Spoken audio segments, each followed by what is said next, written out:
Pet. Why this is known as Kasba Pet? Kasba is the word derived by a Farsi word, kasab. Kasab means skill. So skilled artisans have been living in this place right from the 11th, 12th century. So this is the oldest part of Pune, or you can term it downtown of Pune. And this is the oldest residential plus commercial place. Pet is always a commercial area, always. It's all trading, etc. Of course, at that time industry was not there. Only trading activities were there. So this is the skilled artisans and traders have been living in this place, say for about 900 years or so. And there was a gadi. Gadi means a small fort during the time of Mohammed Tughlaq, जिसको हम पागल तुगलक बोलते हैं ना, वेड़ा Tughlaq, Mohammad Tughlaq.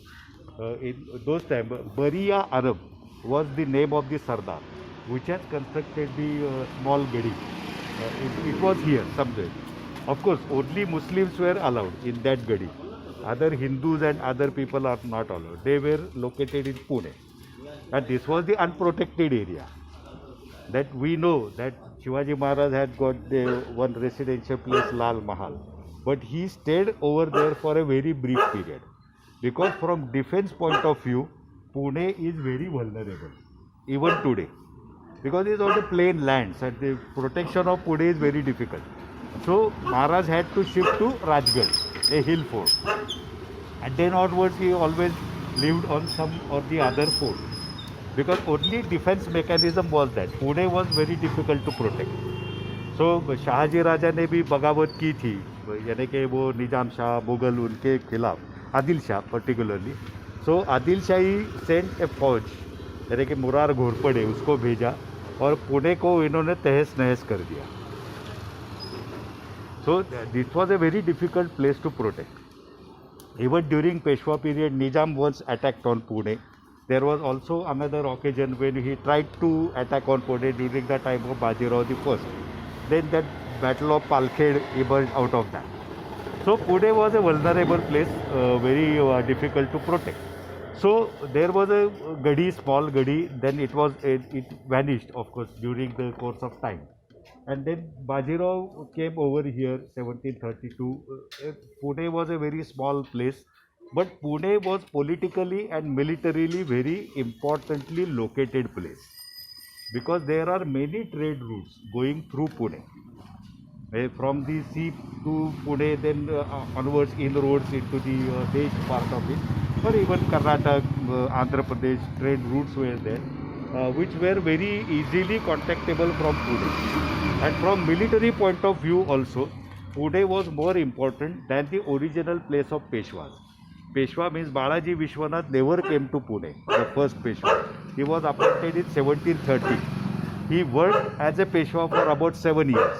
He died in 1720, and then Bajirao took over, his eldest son. And when Bajirao, he was very ambitious. So he came to know that operating from a place like Saswad is going to be difficult for fulfilling his ambitions. So he shifted to Pune.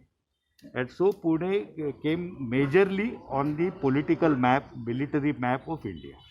So many, you know that बहुत सारी मुहिम जो हुई वो पुणे से start हुई, because the decision making was done in Chanwarwad, say from 1732 up to 1880.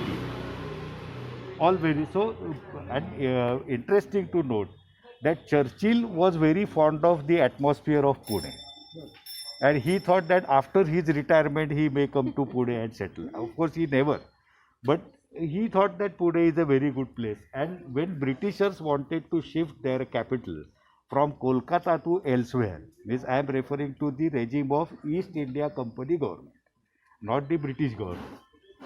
So Pune was their first preference. But then due to religious reasons, they again went to Delhi. The appeasement of the Muslims, और दिल्ली को बदल दिया तो वो नाराज हो जाएंगे वगैरह वगैरह. So the idea was left, and they again went back to Delhi. This is the importance of Pune. So Bajirao rightly judged it and he shifted his base from Saswat to Pune. And then onwards history, I have told you something about that, about this Kasba Pet. As Bajirao started expanding towards north, particularly Malwa, then Malwa falls in MP, then Gujarat, and some part of UP, etc. Marathas found that the decoration, means particularly decoration of the front elevation, Mughal style is better than them. So there are two Muslim styles. One is Agra and another is Gujarat style. Means decoration of the front elevation. And this is the example or a depiction of Gujarat style. Nanawada, Vishrambag Wada are of Agra style. Muslim style but Agra style. Means even in Shanwar Wada, Vishrambag Wada and many visit that Mahirap, हमारे जो arches होती है वो उस हिसाब से होती है. They are supported by the cypress shape pillar, ज्याला आपण सुरूचे खांब म्हणतो. But original idea is the Muslim idea. Means मिहराब to महिरप.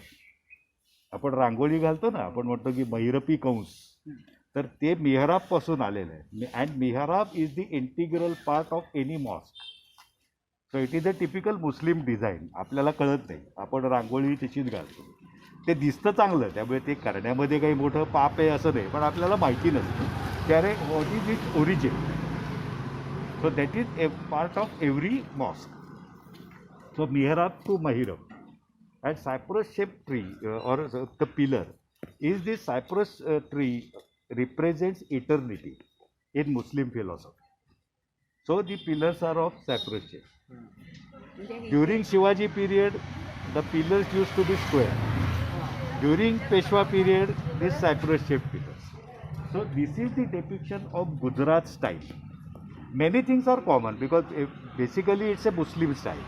So Agra and Gujarat, only names, and slight differentiation amongst between the two. So this is a very decorative woodwork. That is a common feature. With the Mihrab style design, that is also a common feature. But in Agra style, the balcony is an extended one. It's a bigger one, extended one. Here it's a small one.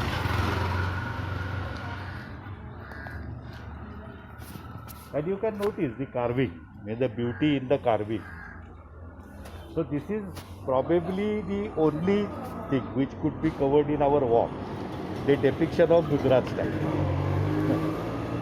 Then Nanawada, Vishrambag Wada, they represent Agra style.